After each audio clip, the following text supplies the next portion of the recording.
ചിന്തിച്ചു നോക്കി. ഇതാണ് സഹോദരങ്ങളെ ബറക്കത്ത് എന്ന് പറഞ്ഞിട്ട് എന്തേലുമൊക്കെ കാണിക്കുക. ഔലിയാക്കള് അവര് മരിച്ച മക്ബറകൾ, ഇപ്പൊ മക്ബറ കിട്ടാത്തോണ്ട് മക്അദകളെ പിടിച്ചേക്കുക, ആ സൈഡിലൊന്ന് പോയാൽ അവിടെ അങ്ങ് കെട്ടിപ്പൊക്കിയേക്കുക. ഞാൻ പറഞ്ഞില്ലേ ഔലിയാക്കൾക്ക് ബറക്കത്തുണ്ട്. അത് ആത്മീയ ചൂഷണത്തിന്റെ പിന്നാലെ പോകുമ്പോഴാണ് നമ്മൾ അവിടെ ശബ്ദമുയർത്തേണ്ടുന്നത്. അവിടെ ശബ്ദമുയർത്തേണ്ടത് അതുകൊണ്ടാ. അള്ളാഹുവിന്റെ റസൂൽ അത് തന്നെയാ പഠിപ്പിച്ചത്. മഹാനായ അലിയാര് തങ്ങളെ വിളിച്ചിട്ട് റസൂൽ എന്ന് പറഞ്ഞ അലിയെ, ഇവിടെ ഏതൊക്കെ കബർ കെട്ടിപ്പൊക്കിയിട്ടുണ്ട് എല്ലാം ഇടിച്ചു നിർത്തിയേക്കാൻ പറഞ്ഞു. ഹദീസാണേ, സ്വഹീഹായ ഹദീസ. കാരണം എന്താ? അവിടെ ചൂഷണങ്ങൾ നടക്കുക. അബൂലഹബും അബൂജഹലും ഒക്കെ ജീവിച്ചെങ്ങനാ? അള്ളാഹുവിന്റെ റസൂല് മക്കയിലേക്ക് കടന്നു വന്ന് ആദ്യമായി ഇസ്ലാമിന്റെ സത്യപ്രബോധനം നടത്തിയപ്പോൾ ആദ്യം ശബ്ദമുയർത്തിയതാരാ? അബൂലഹബ. എടാ മുഹമ്മദെ, നീ നശിച്ചു പോകട്ടെ, ഇത് പറയാനാണോ നീ ഞങ്ങളെ വിളിച്ചു ചേർത്തത്? അബൂലഹബിന് സഹിച്ചില്ല. ആരാ അബൂലഹബ്? റസൂലുള്ളാഹിയും അബൂലഹബും തമ്മിലുള്ള ബന്ധം എന്തായിരുന്നെന്നറിയോ? അന്ന് വരേക്കും അള്ളാന്റെ റസൂലിന്റെ 2 പെമ്മക്കളെ കല്യാണം കഴിച്ചു വെക്കുന്ന അബൂലഹബിന്റെ വീട്ടിലേക്കാ. അള്ളാന്റെ റസൂലിന്റെ 2 പെൺമക്കളെ കല്യാണം കഴിച്ചേക്കുന്നത് അബൂലഹബിന്റെ മക്കളാ. അത്ര ബന്ധമായിരുന്നു അവര് തമ്മില്. ആ അബൂലഹബിന് പെട്ടെന്ന് അള്ളാന്റെ റസൂൽ എന്ന് പറഞ്ഞപ്പോ സഹിച്ചില്ല. കാരണം അബൂലഹബിന് അറിയാം, മുഹമ്മദ് ഈ പറയുന്നതെങ്ങാനും ഈ ജനങ്ങൾ വിശ്വസിച്ച പിന്നെ തന്റെ കഞ്ഞുകുടി മുട്ടും. എല്ലാവരുടെയും പേടിപ്പാതാണല്ലോ. ആരെങ്കിലും ഇതൊക്കെ പറഞ്ഞാൽ നമ്മുടെ കഞ്ഞുപിടി മുട്ടും. മുഹമ്മദ് വന്നതൊക്കെ പറഞ്ഞ പ്രസ്ഥാനം പക്കാത്മീയ ചൂഷണം. കഅബാലയം, അള്ളാഹുവിന്റെ ഭവനം, പള്ളി കേന്ദ്രീകരിച്ചിട്ട് ആരുടെയൊക്കെയാ 360 വിഗ്രഹങ്ങൾ. ആരുടെയൊക്കെ വിഗ്രഹം? ഇബ്രാഹിം നബിയുടെ വിഗ്രഹം, ഇസ്മായിൽ നബിയുടെ വിഗ്രഹം, മറിയം അലൈഹിസ്സലാമിന്റെ വിഗ്രഹം. ഇതൊക്കെ വെച്ചിട്ട് ആത്മീയ ചൂഷണം നടത്തിയേ. അതുകൊണ്ട് അബൂലഹബ് പൊട്ടുന്നകൊണ്ട് പൊട്ടിത്തെറിച്ചത്. അത് തന്നെയാ ഇന്നും നടക്കുന്നത്. നെഹസ് തെറ്റാന്ന് പറയുമ്പോ ഇരിക്കാൻ പറ്റൂല, ചാടി എണ്ണിട്ട് എന്തെങ്കിലുമൊക്കെ പറയും. പിന്നെ നമ്മൾ അതിന് മറുപടി പറയണോ?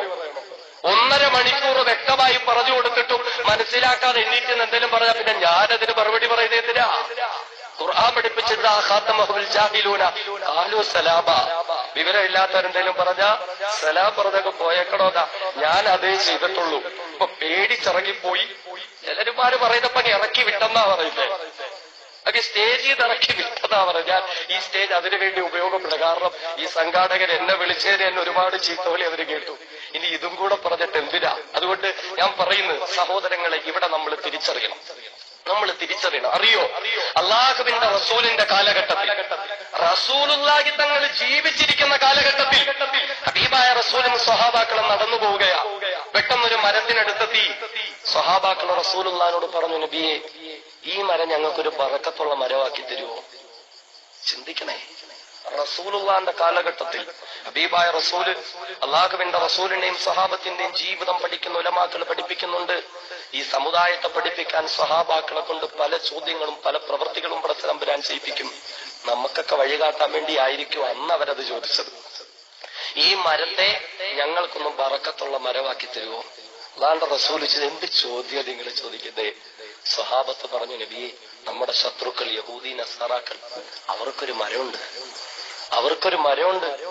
അവരാ മരത്തിലാണ് അവരുടെ വാളുകളെല്ലാം തൂക്കിയിടുന്നത്. എന്നിട്ട് അവിടെ ഇരുന്നിട്ട് അവര് ദുആ ചെയ്യുക യുദ്ധം ജയിക്കാൻ വേണ്ടിയിട്ട്. അതുപോലെ നമുക്കും ഒരു ബറക്കത്തുള്ള മരം വേണ്ടേ? ബറക്കത്ത് എന്ന് പറഞ്ഞ് വീണേക്കുക. ഖബറിലൊക്കെ പോയി അങ്ങോട്ട് സുജൂദ് ചെയ്തേക്കുക. അല്ലേ? അള്ളാഹു കാത്തിരക്ഷിക്കട്ടെ. ചിന്തിച്ചു നോക്കി. ഇതാണ് സഹോദരങ്ങളെ ബറക്കത്ത് എന്ന് പറഞ്ഞിട്ട് എന്തേലുമൊക്കെ കാണിക്കുക. ഔലിയാക്കള് അവര് മരിച്ച മക്ബറകൾ, ഇപ്പൊ മക്ബറ കിട്ടാത്തോണ്ട് മക്അദകളെ പിടിച്ചേക്കുക, ആ സൈഡിലൊന്ന് പോയാൽ അവിടെ അങ്ങ് കെട്ടിപ്പൊക്കിയേക്കുക. ഞാൻ പറഞ്ഞില്ലേ ഔലിയാക്കൾക്ക് ബറക്കത്തുണ്ട്. അത് ആത്മീയ ചൂഷണത്തിന്റെ പിന്നാലെ പോകുമ്പോഴാണ് നമ്മൾ അവിടെ ശബ്ദമുയർത്തേണ്ടുന്നത്. അതുകൊണ്ടാ. അള്ളാഹുവിന്റെ റസൂൽ അത് തന്നെയാ പഠിപ്പിച്ചത്. മഹാനായ അലിയാര് തങ്ങളെ വിളിച്ചിട്ട് റസൂൽ എന്ന് പറഞ്ഞ അലിയെ, ഇവിടെ ഏതൊക്കെ കബർ കെട്ടിപ്പൊക്കിയിട്ടുണ്ട് എല്ലാം ഇടിച്ചു നിർത്തിയേക്കാൻ പറഞ്ഞു. ഹദീസാണേ, സ്വഹീഹായ ഹദീസ. കാരണം എന്താ? അവിടെ ചൂഷണങ്ങൾ നടക്കുക. അബൂലഹബും അബൂജഹലും ഒക്കെ ജീവിച്ചെങ്ങനാ? അള്ളാഹുവിന്റെ റസൂല് മക്കയിലേക്ക് കടന്നു വന്ന് ആദ്യമായി ഇസ്ലാം